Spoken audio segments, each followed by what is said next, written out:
actually real representations. Just going to try and get the focus good because there's a lot of data on the slides that I'd like everyone to be able to read. Well, I'll start off by saying that my research interests lie within the consumption of music within everyday life contexts. I'm a sociologist, that's my background, so what tends to interest me most is the social uses of music. My PhD research explored ageing and music, and what I looked at was how ageing or growing older shapes music taste and involvement in music scenes. So the Northern Soul scene, or the Northern and Rare Soul scenes as I call it, I use the plural scenes because I think there's quite a few sub-scenes going on. It's not just one scene. I also put the word rare in because a lot of people told me it's not Northern Soul, like what Tim was saying before. So that's why I tend to use the term the Northern and Rare Soul scenes. This was just one facet of my research. I also looked at other music fans, not just Northern Soul fans. But today I'm focusing on Northern Soul. So the research draws on a sample of self-defined music fans, Northern Soul fans, that have maintained an affinity or preserved enthusiasm for music during adulthood. I conducted interviews with Northern and Rare Soul fans. Some of my interviewees, I think, are in this room. I did email interviews and face-to-face, and I think some of you actually did the email interviews. You may recognise what you said on the slides. That's quite an interesting thing if you do. I also went to events and participated at the events, observed what was happening in soul culture. I did this during 2006 to 2008. And I also used data from journalistic sources and from the message boards that exist on the internet. So what I'm going to do today is explore some reasons for Northern Soul fans' continuing commitment to the scenes, and investigate the social and cultural experiences of Northern and Rare Soul fans. Now, one of my concerns is that a lot of what you read about Northern Soul treats it as a historical subject.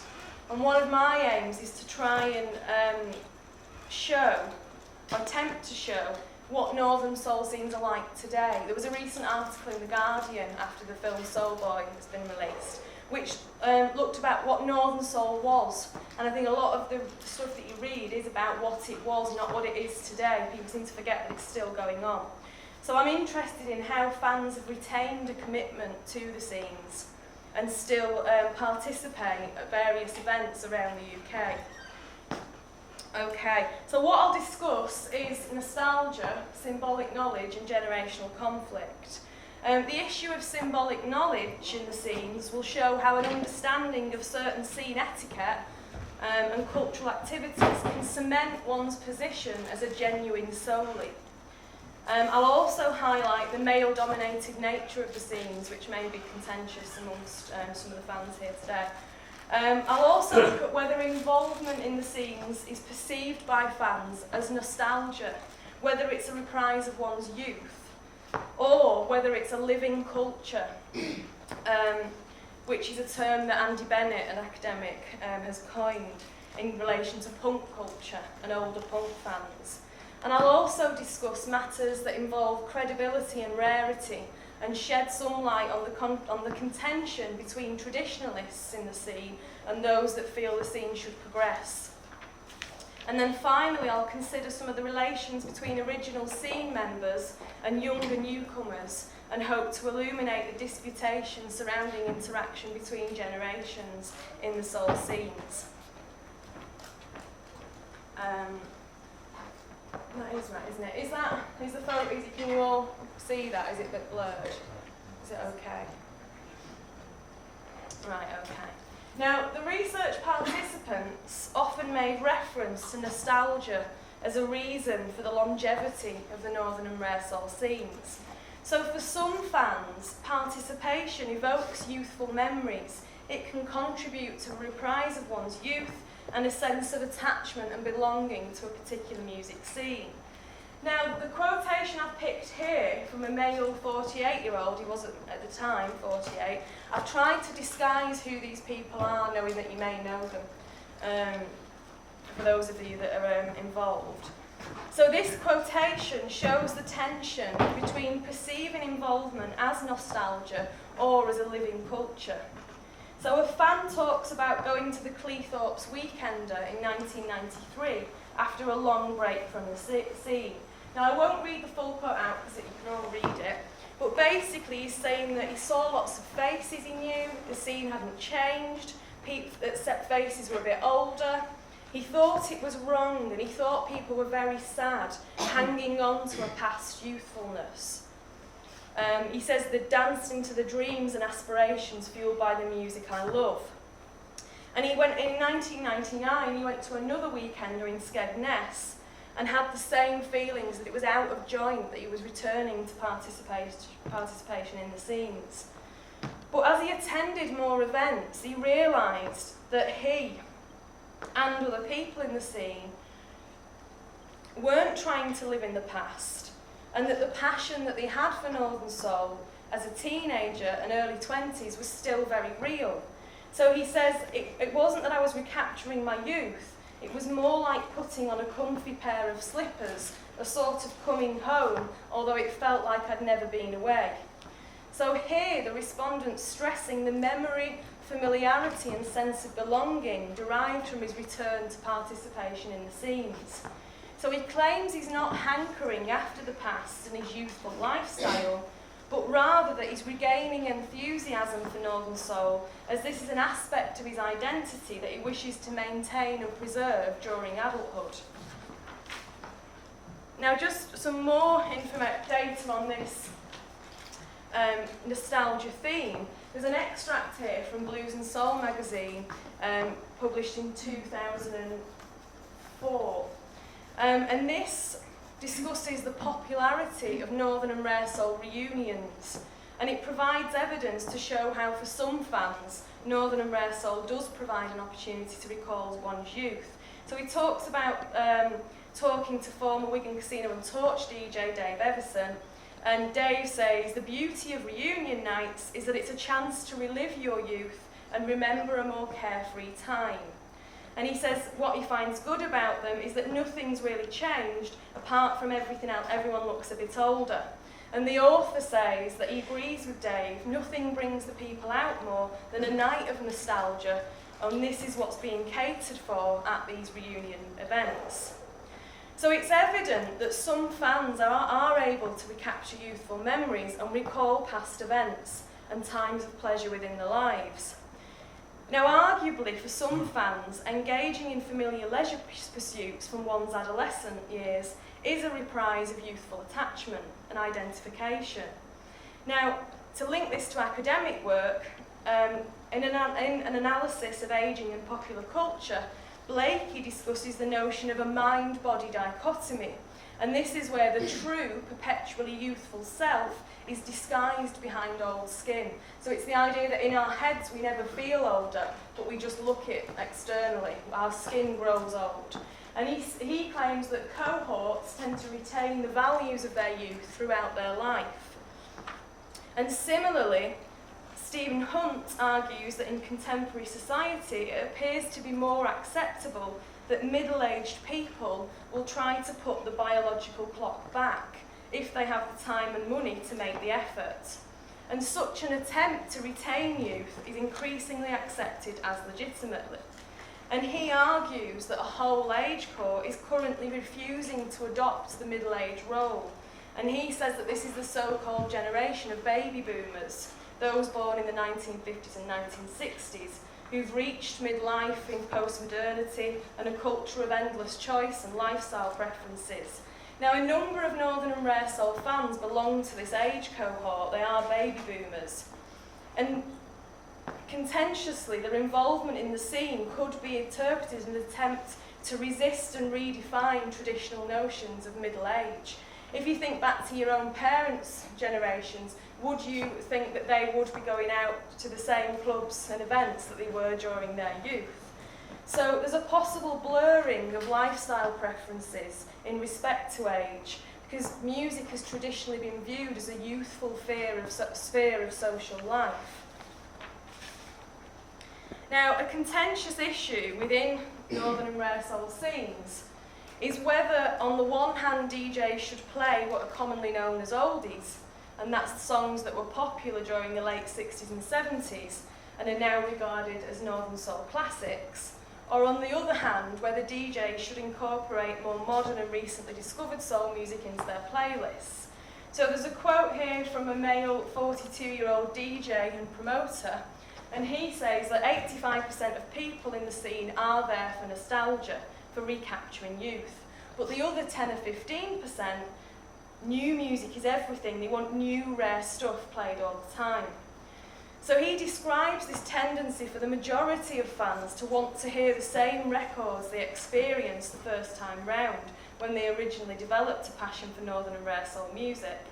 But for other fans, hearing the same songs and oldies at events is tiresome, and newer, rarer songs are desired, as these fans tend to want the scene and their musical knowledge to evolve.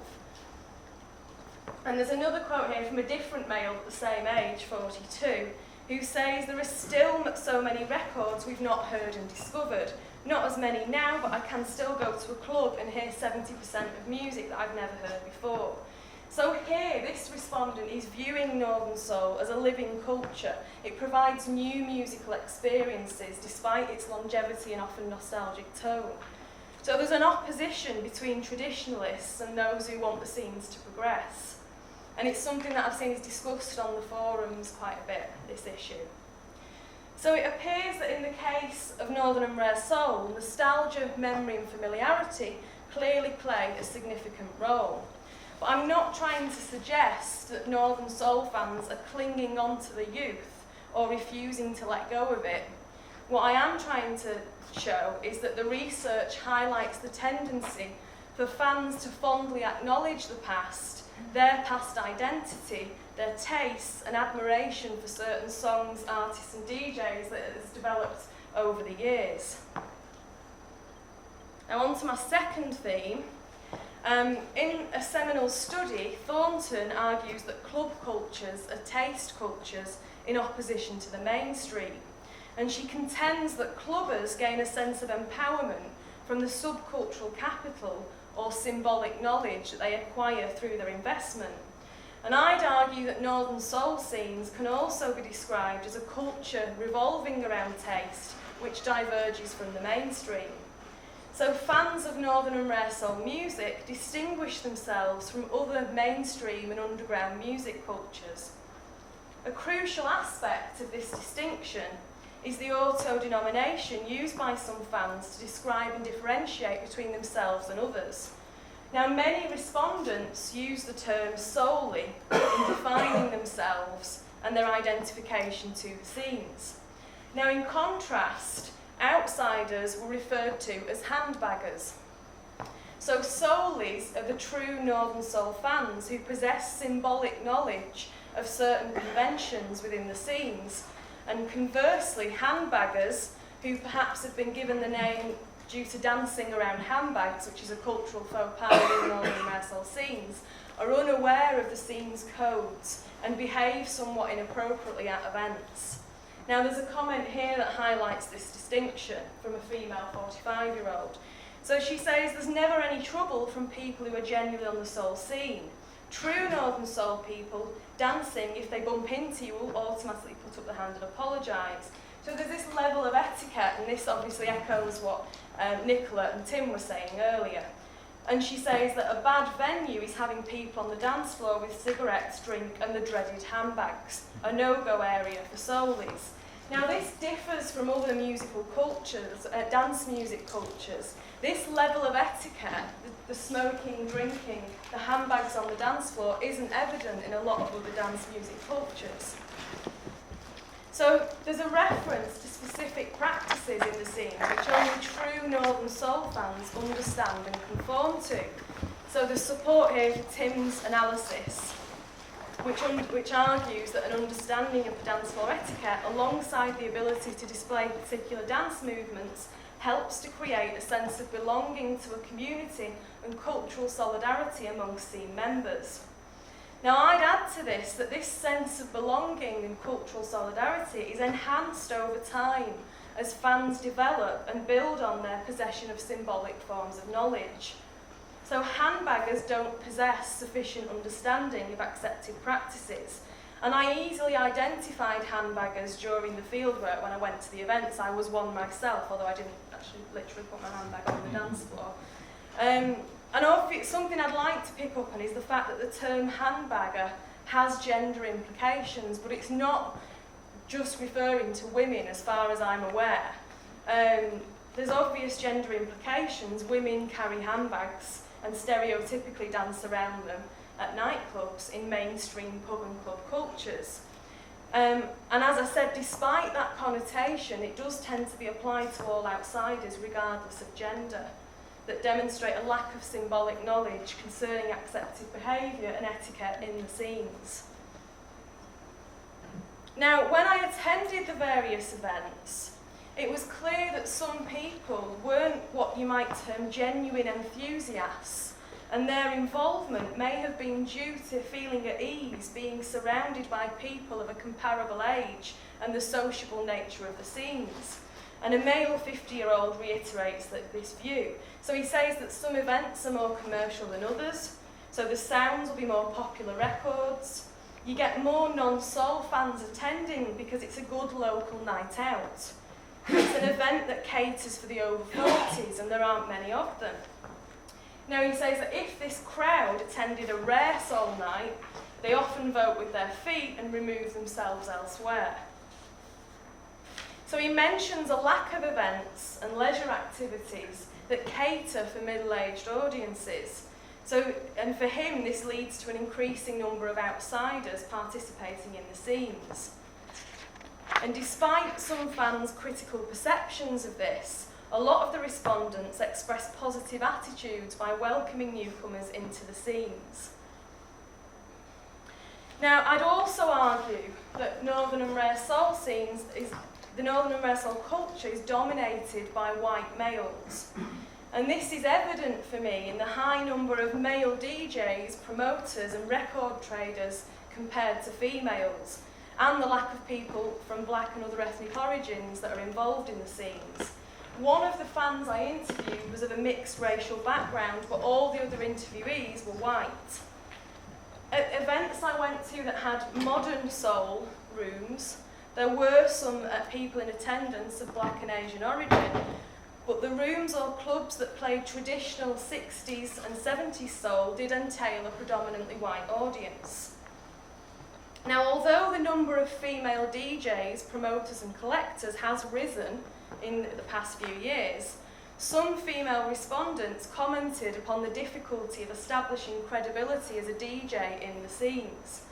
So there's a female 40-year-old DJ who says it takes years to be accepted and taken seriously on the soul scene.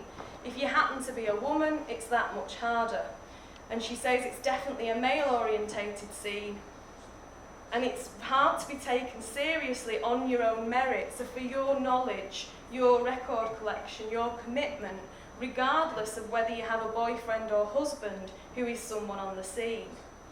So this DJ's experienced difficulty in gaining status in the scenes as a DJ due to her gender, but she is very successful. When she first began buying records during the 80s, she says that she used to send a male friend to buy them because she didn't feel confident enough to go into the record shop and buy them herself. Female collectors were few and far between in the 1980s. And women that did buy records were perceived as buying them for the husband or their boyfriend.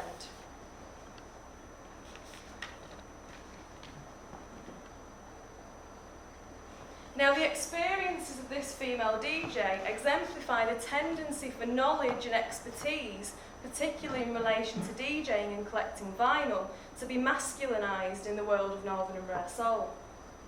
So women are accepted in the scene as dancers, although men may demonstrate more elaborate moves, but their ability to DJ or possess a large record collection is often questioned by fans. So the female DJ illuminates the masculinization of knowledge as she believes that there are very few females I can sit down with and have a conversation about records. Don't get me wrong, there are loads of girls I know who know names and titles of songs they like, but if I wanted to talk about a certain record label or a particular producer, or discuss what musicians played on what tracks, it would have to be a bloke. So the research suggests that women who participate in the scenes tend to adopt the accepted roles of dancer and enthusiast rather than DJ, promoter or trader.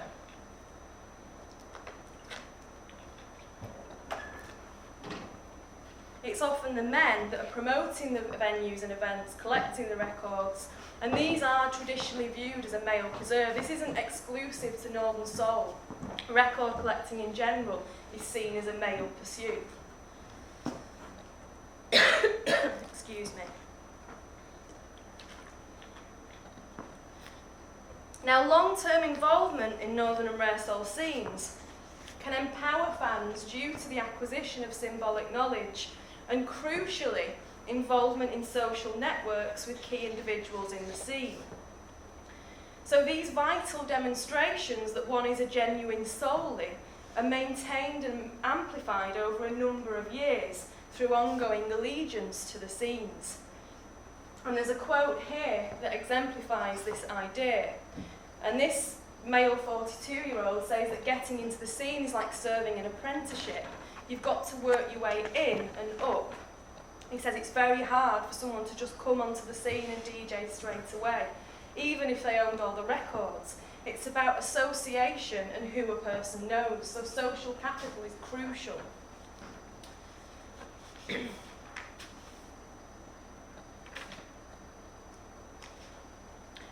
Just to reiterate this point about symbolic knowledge and ownership of certain goods, for the fans that are passionate about dancing, symbolic knowledge in the form of cultural goods can have a similar effect.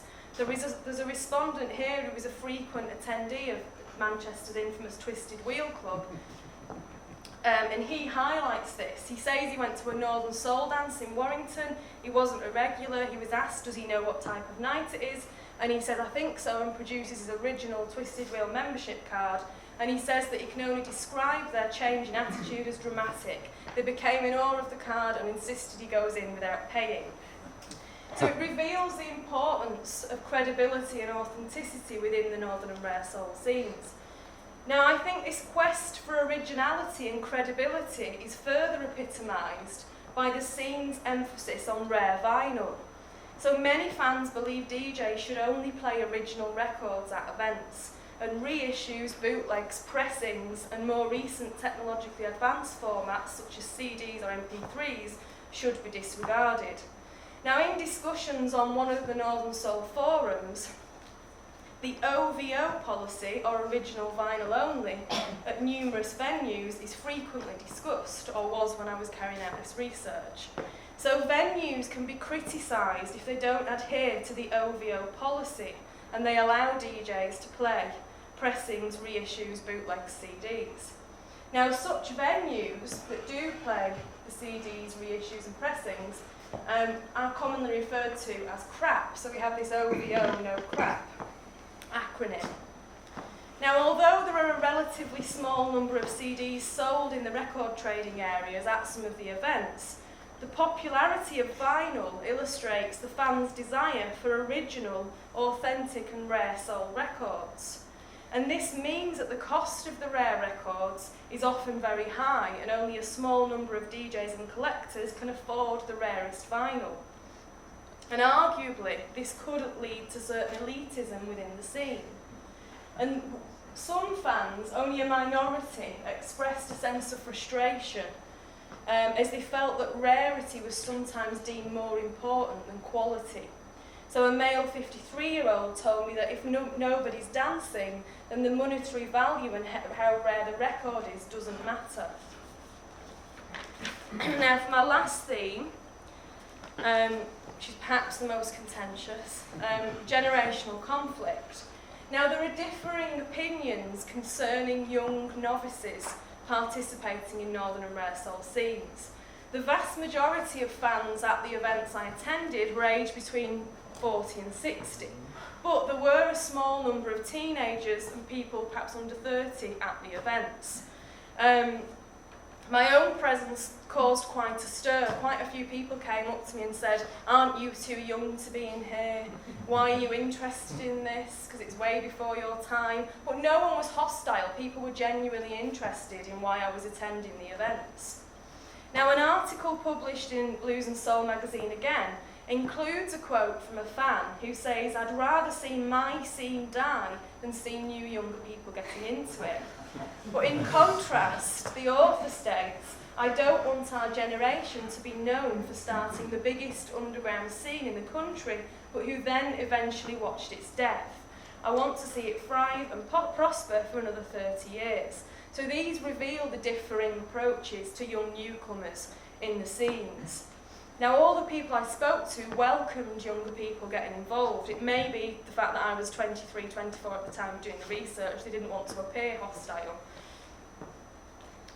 Positive attitudes towards youngsters were summed up by one fan as evidence of older fans feeling more youthful if they're surrounded by younger people.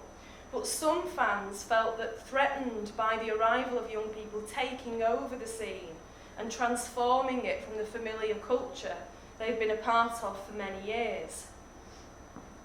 Now, on a website forum, one fan shares his experience of negative attitudes towards young people. So he says that he doesn't like youngsters at events because they make him feel old. And in contrast, another fan says that youngsters should be encouraged, whether they DJ or are just part of the crowd. Now, a few of the fans I spoke to said that they took their children to events, and younger people in the scene often have parents who introduce them to Northern and Rare Soul music and culture during their childhood, a bit like Nicola's experiences with a mum. A male 42-year-old DJ that I interviewed told me that he took his 15-year-old son to events because he feels the scene can't last forever and the current crowd needs to be perpetuated by younger fans. And he said that older people can show resentment towards younger people for not knowing certain things and the established practices in the scene. He gets annoyed because he thinks that we need younger people to get involved or else the scene will die out. And I also noticed that on the forum, some of the fans discussed anxiety over the future of Northern Soul, and in particular whether records will lose the value because there'll be a lack of interest from younger generations. Something else I picked up on was young DJs getting involved in the scenes. And this is from a forum I used to get some of the data. So there's a debate here about a young DJ. So this person says they've got several well-stacked boxes of their own originals, their own sound system, it's a 16-year-old DJ, and they're saying credit where credit's due, it's refreshing to see someone less than 40 behind the decks. This is exactly what the scene needs, in my opinion.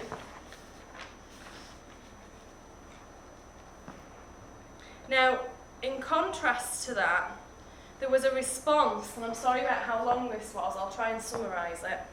A response about the debates involving young DJs attempting to establish themselves on the scene. So this person says, we took someone on as a resident when they were 14, playing their own original vinyl only, and if they played current biggies or floor fillers, they got slated by those who thought they were playing the same old. But what used to really piss this person off was if they'd play something and get a mild reaction, but if an older DJ would play the same record, the reaction would be different. They'd be deemed a DJ god. And this person also says that there are some guys out there who feel younger DJs shouldn't be DJing. They don't deserve their spots because they haven't put 30 plus years in. And something else that she mentions is that young DJs have to put up with the fact that many people feel the need to give them advice and express the opinion of the young ones in a patronising and perhaps condescending way. And he or she recognise this is invaluable because many people do have an opinion on what they're doing. but they perhaps wouldn't express themselves in the same way if they were talking to older DJs. Now, to link this to academic literature, this reveals how older fans situate themselves as critical overseers, to borrow Andy Bennett's term, of northern and rare soul scenes. So like the older punks in Bennett's study, older northern and rare soul fans articulate a discursive practice designed both to celebrate the survival and development of northern and rare soul scenes and to self-impose the older fans' collective authority won through age and longevity of commitment to northern and rare soul. So it's to supply critical judgment on the scene and those involved in it. So older fans feel it's their duty and entitlement as long-serving participants to pass on their knowledge, to educate younger generations, to give expertise and guidance to younger enthusiasts. Now the previous extract showed that sometimes this direction is perhaps expressed in a disdainful manner due to resentment towards younger fans. And it also suggests that younger fans have to work hard to gain status and recognition as a DJ, and older DJs are perhaps given more credit due to their longevity and commitment. Now, to conclude, what I've argued is that nostalgia, memory and familiarity do play a role in northern and rare soul scenes, as many fans do want to hear the songs that they recognise from earlier involvement. And this can lead to a sense of belonging, and it can cement one's identity as a genuine soulie. And this isn't to suggest, again, I just want to say, I'm not trying to say people are clinging on to the youth, but they're looking back on the past involvement with fondness, and in turn, this can inform their involvement in the present. A discussion of the symbolic knowledge, credibility and rarity has hopefully shown that cultural distinctions can lead to a sense of solidarity and belonging for the fans, and this is amplified and extended through long-term involvement. Now, what I've also tried to show is that I can contribute to understandings of northern and rare soul scenes by demonstrating the ongoing dedication and strong degree of commitment shown by many fans. The book that we were referring to earlier, I think it's Andy Wilson's book on the drug culture in Northern Soul. Well, he sort of writes as if northern and rare soul scenes cease to exist in a meaningful sense in contemporary society. And I hope that my study shows the salience of this form of music for a number of people who formed an attachment to the music during their youth. Certainly, I'd argue the northern and rare soul scene is still very much alive with a number of dedicated fans, devoting a lot of the leisure time, investing a lot of effort and time into maintaining nights and events around the UK and abroad. And finally, thank you very much for listening. Do feel free to email me if you want to follow any of this up, you're interested to know more, and I'd welcome any questions if we have time, Dave. Yes, we do. Thank you very much.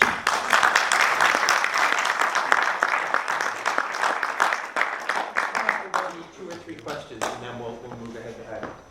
Anyone? Please. Actually, if you don't mind, because I want to keep everyone scoped around, and we've missed you before. I thought it was very good that you started off by talking about sub-scenes, because as somebody who's done most of his dancing in Birmingham and then lived in London for a year, and where I was living in London I was working for a record label, and the record label was in sort of moving in that, it was a disco label, and so I went out a lot in London, and just the difference between the London and the Birmingham scene was just phenomenal. Mm-hmm. So I like the way that you mentioned that, and I wondered if you'd noticed any, when you did your research in different locations, did you notice any differences in the scenes? Yeah, particularly the element of youngsters being at some events and not at others, and it tended to be the ones with more rooms. So if they weren't just a single room at the event, there would be more younger people involved. At some of the nights they had a buffet, at others they didn't. I think the location might have a factor on the youngsters, because particularly say Manchester, you've got a large student population. But whereas you got somewhere like say Wolverhampton, where we all there all night, you don't get so many because they're more hardcore all night people. It's not like Right. walking down the No. street, it's there, is it? Same as 80, 100 Club, you'd probably get a lot more youngers in because you've got that sort of culture in London. Yeah. Yeah, I'd Yeah. agree with that. Yeah. Yeah. I think it does depend on location and place. And you also yeah. touched on the difficulty of women on the scene. I mean, it's probably due to the competitiveness of the male. And the women just sort of just went out for a good time. I do both. Yeah, she's one of the leading Yeah. female DJs. Yeah. Please. I think the nostalgic and the progressive schools, they actually, detention does create, dialectic. And